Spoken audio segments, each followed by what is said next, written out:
Then the people began to murmur in disagreement because he had said, "I am the bread that came down from heaven." They said, "Isn't this Jesus, the son of Joseph? We know his father and mother. How can he say, 'I came down from heaven'?"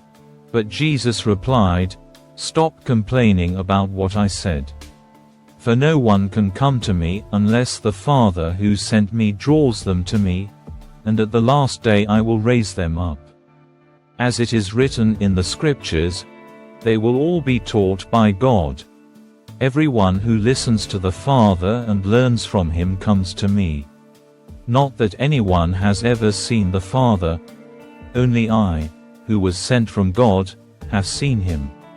I tell you the truth, anyone who believes has eternal life. Yes, I am the bread of life.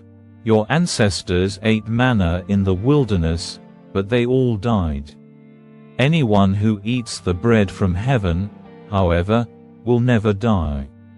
I am the living bread that came down from heaven. Anyone who eats this bread will live forever, and this bread, which I will offer so the world may live, is my flesh." Then the people began arguing with each other about what he meant.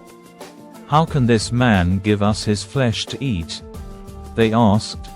So Jesus said again, "I tell you the truth, unless you eat the flesh of the Son of Man and drink his blood, you cannot have eternal life within you.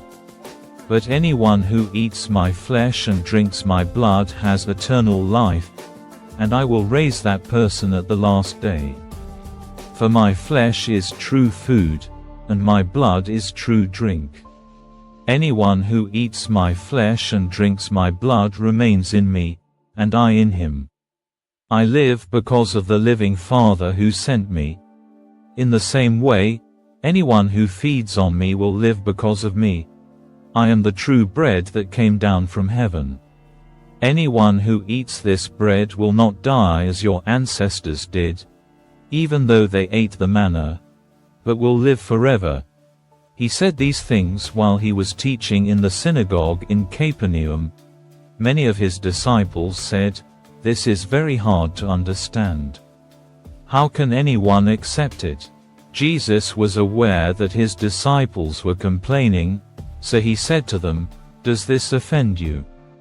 Then what will you think if you see the Son of Man ascend to heaven again? The Spirit alone gives eternal life. Human effort accomplishes nothing, and the very words I have spoken to you are spirit and life. But some of you do not believe me." For Jesus knew from the beginning which ones didn't believe, and he knew who would betray him.